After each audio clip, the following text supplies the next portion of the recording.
Is anyone bothered about human rights anymore? From Israel's war in Gaza to conflict in Sudan, the Democratic Republic of Congo, Myanmar and elsewhere, activists say it's never been harder to protect the vulnerable. Donald Trump's transactional approach to international relations is also challenging traditional diplomacy. So how do you keep human rights on the agenda? This is Inside Story.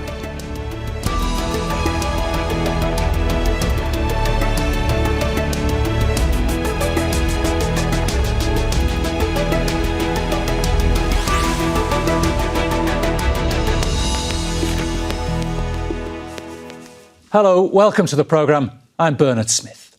The global institutions meant to safeguard a rules-based order and respect for international law are in peril. Amnesty International is raising the alarm, saying the system is failing and the whole notion of universal human rights might be under threat. This time around, Donald Trump has made it clear he intends to write his own rules, leaving the rest of the world unsure of where it stands. Leaders are gathering at the Munich Security Conference where they'll discuss the most stubborn ongoing conflicts. Is the idea of mutually agreed rights and wrongs becoming irrelevant? And what does Trump's America First agenda mean for the future of our international institutions? We'll get to those questions in a moment, but first this report by Michael Apple. Excuse me, we haven't asked you to speak yet, please. Since Donald Trump's return to the White House, it's been one executive order after another. He's slashing federal jobs, withdrawing the US from numerous agreements and international organizations, closing down agencies, and even declaring war on paper straws. We're going back to plastic straws. These things don't work.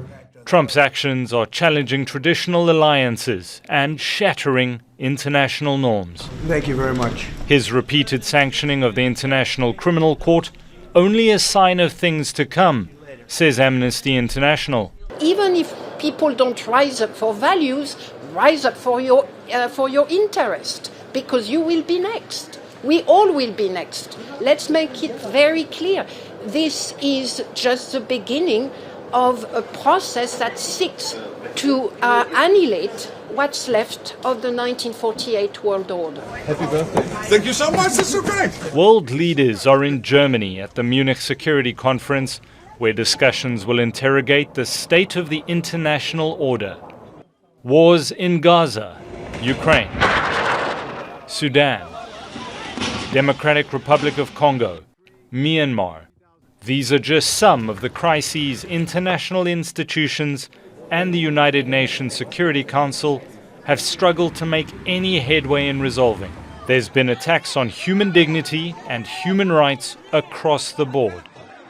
And the leader of the world's superpower doubling down on his intention to own Gaza and permanently resettle more than 2 million Palestinians. You can't live in Gaza right now. It's absolutely prohibited. It is a war crime to forcibly push people out of their places, and it could be a crime against humanity if it is well organized. It is, in a nutshell, amounts to ethnic cleansing. This analyst says Trump's comments have set the tone for his second term in office. It is quite clear from earlier statements from the Trump administration that this administration does not believe in the weight, the relevance of international law. And this particular proposal clearly would be in violation of a number of universally agreed rules. Multilateralism and traditional alliances are being tested. The Munich Security Conference could be a reminder of the fragility of the global order and the weakness of the international institutions meant to reinforce it. Michael Apple, Al Jazeera, for Inside Story. Let's bring in our guests. Joining us from Melbourne, Australia is Geoffrey Robertson, a human rights barrister and former United Nations war crimes judge. In Doha is Moataz El Fegiery, the Vice President of EuroMed Rights, a network of human rights organisations based in the Euro-Mediterranean region. And in Nairobi is Hussein Khalid, a human rights lawyer and executive director of Vocal Africa, network of human rights activists and leaders across Africa. Welcome to you all. Geoffrey Robertson, I'll start with you. How precarious is the liberal international order that many countries more or less subscribe to? It's under great pressure at the moment. Of course, it gets no help from the United Nations. The Security Council of the United Nations is hopelessly split. You have each of 5 countries with a veto. The United States vetoes every action about Israel, and Russia vetoes every action that tries to bring peace to the Ukrainian war.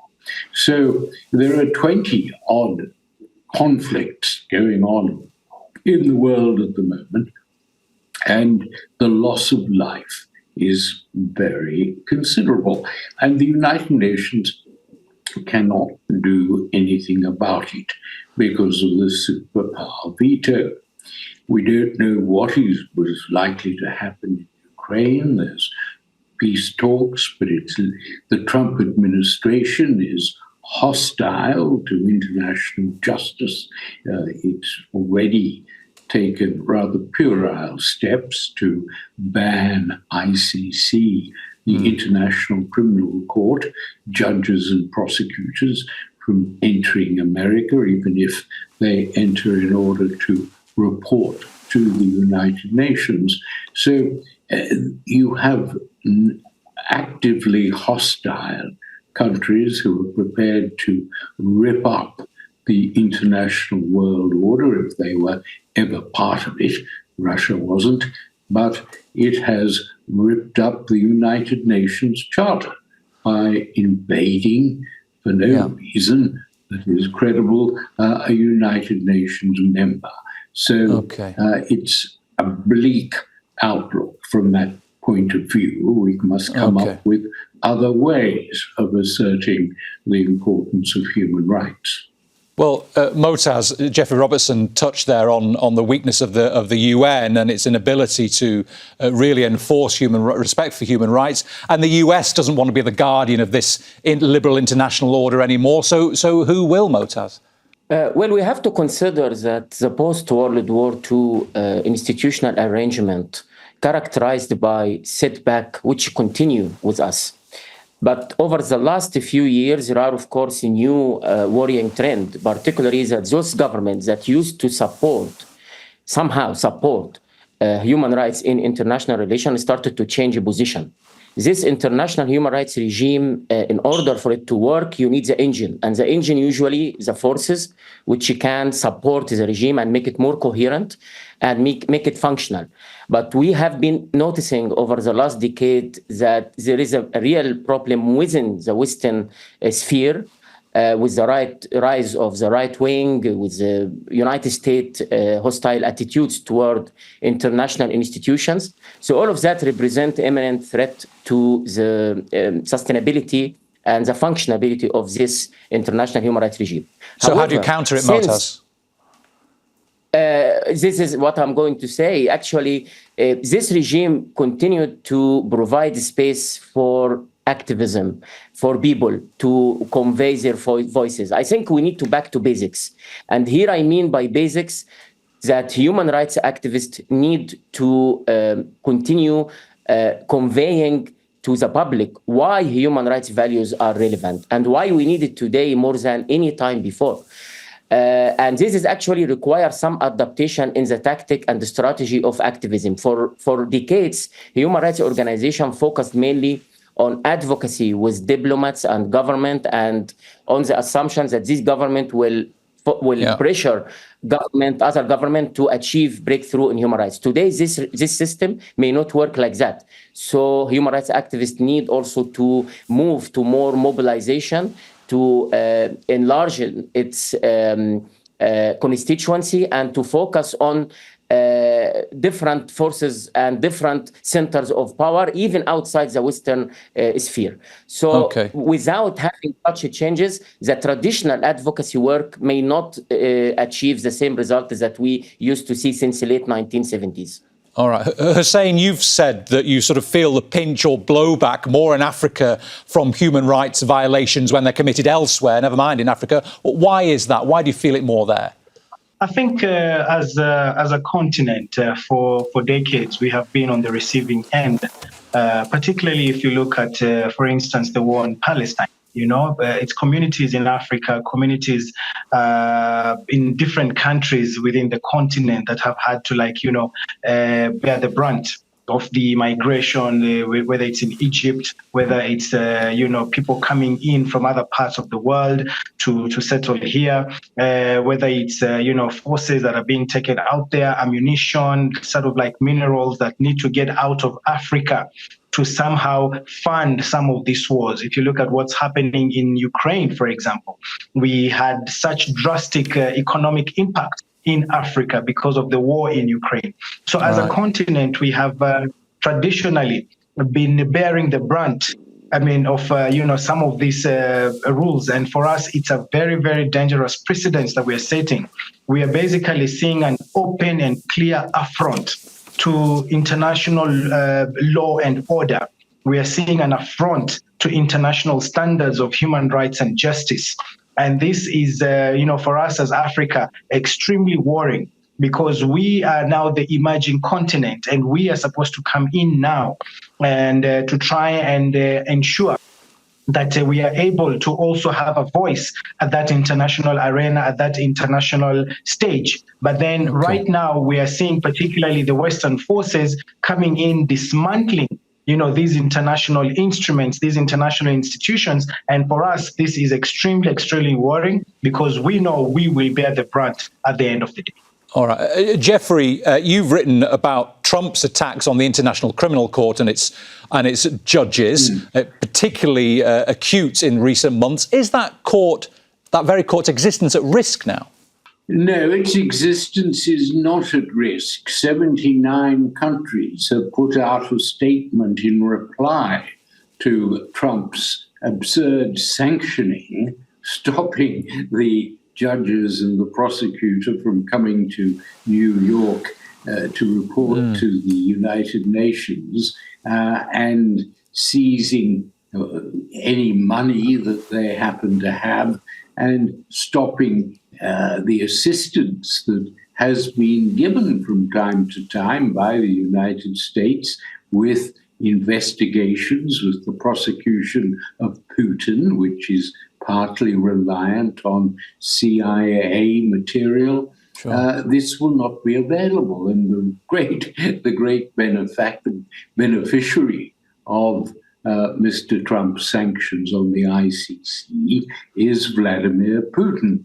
So it seems to me that this is just a continuation of a very strong streak in the Republican Party of American exceptionalism. It goes back to Jesse Helms, who was a right-wing senator who in the 1970s passed what we call the Bomb the Hague Act, which is still in force, which gives the American president the power to invade the Netherlands if any American soldier ever appears in The Hague.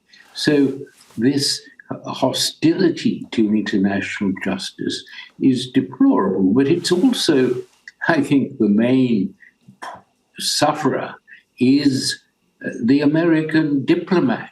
How can any American diplomat be taken seriously now with Trump as his boss and director? And so Americans have made a massive contribution to the international world order from Nuremberg onwards. But it's sad in a way that they now can't be trusted.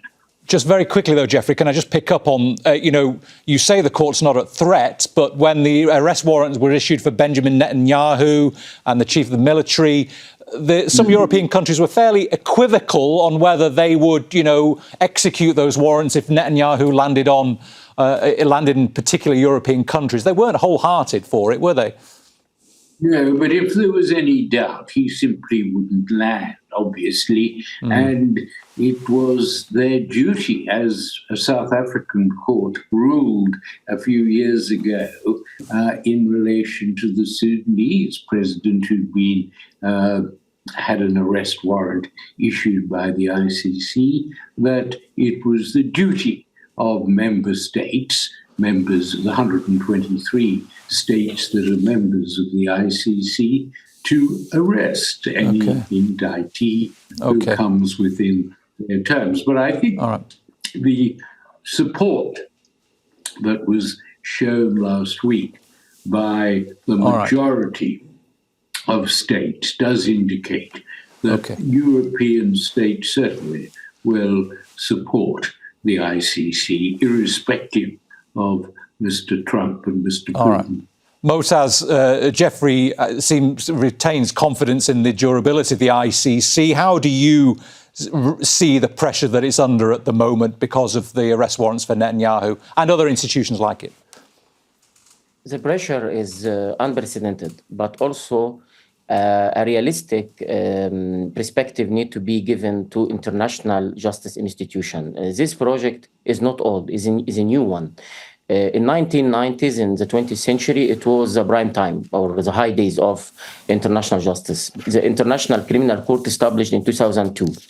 And right now, there are 127 state parties, and it examined, I think, 17 situations, which is, of course, an important and promising sign for the work of the ICC. But the reality is international justice is not to be seen in isolation of politics. And this is very important when evaluating how the court work and how international justice platform work as well. Palestinians have been struggling for decades to bring perpetrators to justice. And before even the ICC, there were attempts before a court with universal jurisdiction. It was not successful, and even some European government amended their laws in order to restrict the use of this court by Palestinian organization. Now, there is an unprecedented move when the ICC started really to look at the Palestinian situation and to release arrest warrant against Israeli top officials. This is something unimaginable few years ago. Today, it is a reality, and it is expected that it will, of course, represent a test to the international community, but it will also be resisted. It is just coincidence right now that America is ruled by Donald Trump, who has a very hostile attitude towards the ICC. But I think Europe has a role to play here to counterbalance the American influence on the court and even the global South. The reality now that many Arab countries, most Arab countries are not state parties to the court. So there is also responsibilities to government in the Middle East and North Africa, in the Arab countries, to support the court and to support the cause of justice. We are just, even as government in the region or the public opinion in the region, we should not just look at how Western government behave, but also how government in the region play a role to support this project. Then, excuse me, then Moataz, but do you see any indication that governments in the Middle East and North Africa are stepping up to that challenge you suggest they should take on? No, unfortunately, because inconsistency and double standard is also common in the Middle East and North Africa. We have seen how Arab government dealt with justice in Sudan, in Darfur, in Syria, and even some government, South Africa. South Africa was supportive to the Palestinian cause in the International Court of Justice. But, you know, South Africa also protected Sudan from the ICC. So double standard is everywhere, not just in the West. It is everywhere. And human rights defenders are confronted with this reality. But this is how the system works. It is not yet established on a consistent manner. And this is the realities that we need to deal with as human rights activists. Hussein, you've got the African Charter signed, I think, by every country on the continent. It gives the African Union the right to intervene in cases of genocide, war crimes and crimes against humanity. Has it ever tried to do that? And how much do developing world countries take their lead from Western countries on issues like this? Yeah, that's true. We do have the African Charter on Human and People's Rights, and almost all countries, save for Morocco, are signatories to this charter. And it has been used on many occasions. For example, I know sometime last year, Israel applied to have observer status, and African countries voted against that, because of what was happening in Palestine and everything. So I believe that Africa as a continent has stood firm In the past, we've had a number of cases, and I think my brother just mentioned the case of Sudan. In some cases, African countries have felt that the ICC has been extremely hard on them.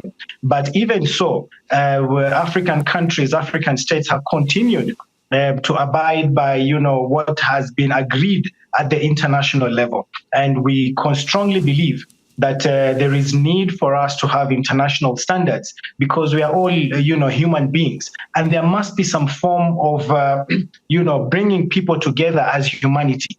When individual countries start withdrawing, when individual countries think that, they cannot be monitored or they cannot abide by what has been agreed at the international level, that's when we begin losing it. There's an African Commission on Human and People's Rights. How challenging is its work? I think the African Commission on Human and People's Rights has tried to outdo itself. And in many cases, we've seen them, looking up at cases that within the continent that are very important, the displacement of individuals, the statelessness of Africans, and they've done what they can. And this is why we are very, very discouraged by what is happening at the international level, because we know most of the times when you leave individual states to address issues at that local level, then, countries, particularly within Africa, then, abuse even their own local constitution and laws and all that. Then that brings us to that international solidarity that we can then force people to apply international standards, because we know when we apply them locally, as my brother said, there are very many double standards. So when we see that those countries that have led in the past, in terms of ensuring that there is international equivalence across all states, we have standards, we have values, when those countries, particularly in the West, then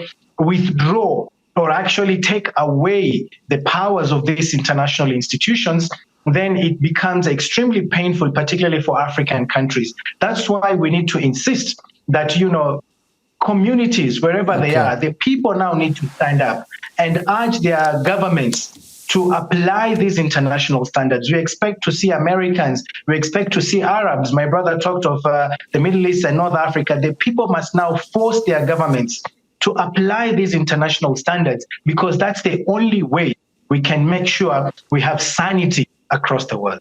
OK. Geoffrey, at the Munich Security Conference, Agnes Callamard, the Amnesty chief, said we're in a 1930s scenario, not post-1948 or post-1989. Are we? No, that is very different.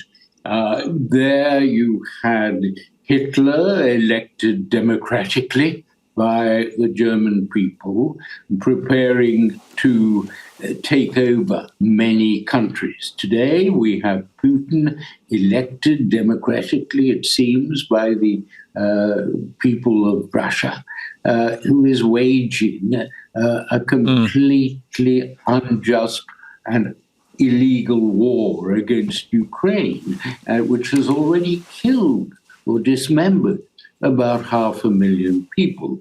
So when you have someone as wicked as Vladimir Putin in charge of a veto in the Security Council of the United Nations, it's pretty hopeless. And it's possible to reform the Security Council. That is what some states are suggesting, but they will not. America and Russia will not give up. All right, Geoffrey, power that was given them in 1946. Thanks, Geoffrey. Time against me, unfortunately. Moataz, where do you view Agnes Callamard's comments? Are we in a 1930s scenario? I know that's a very sort of European way of looking at it, but do you see us like that? I think right now, Europe, there is a wake-up call to Europe and to the European Union, and especially under Trump administration. And we will see how the negotiation with Russia will go on. But Europe needs to stand up and to have a role to play in the global politics. And I have seen over the last few weeks some mobility happening in Brussels and European capitals, and the statement there to just explain how this moment is important for Europe to depend on itself and also to stand to defend multilateral institutions and to define its role in the global politics. Without that, I think it will be a real challenge. But also we have to be realistic of the fact of domestic politics in European countries. Some European governments are very supportive to this international project that is at risk today. There is also an increasing threat of new Trumpism, that could take power in many European governments and maybe reshuffle the European project over the short or mid-term. OK, and Hussein, then just lastly with you, if we're heading from this sort of US-led unipolar era to a more multipolar one, can Africa look after the human rights needs of the continent on its own? I believe with support from Europe and other countries, but also if we strengthen the African Commission and we strengthen the Human and People's Rights Commission, I believe we can do that. But just to answer the other question, I think compared to the 1930s, we're in a worse situation. The world is now a global village. We're one community. And when internationally, those who have the responsibility of providing leadership are abandoning the international standards, then we put ourselves in a very dire situation. So in terms of Africa, I think we are ready. I think we can provide the necessary checks and balances required locally. But then again, we don't operate in a vacuum. We are part of the global community, and we need to see those standards being applied everywhere. Otherwise, we do have leaders who will take advantage of the situation and say when they are about to face charges, when their communities want to take them to the ICC, they then withdraw, citing other powers that have also withdrawn. So yes, we can do this, but then we also belong to the global community and we need to see these standards applied also at that international level. OK, that's a great point. We have to leave it on, Hussein. Thank you very much. Thanks to all of our guests, to Geoffrey Robertson, to Moataz El Fegiery and Hussein Khalid. And thank you, too, for watching. You can see the programme again anytime by visiting our website, aljazeera.com. And for further discussion, go to our Facebook page. That's facebook.com/AJ Inside Story. You can also join the conversation on X. We are at AJ Inside Story. From me, Bernard Smith, and the whole team here, bye for now.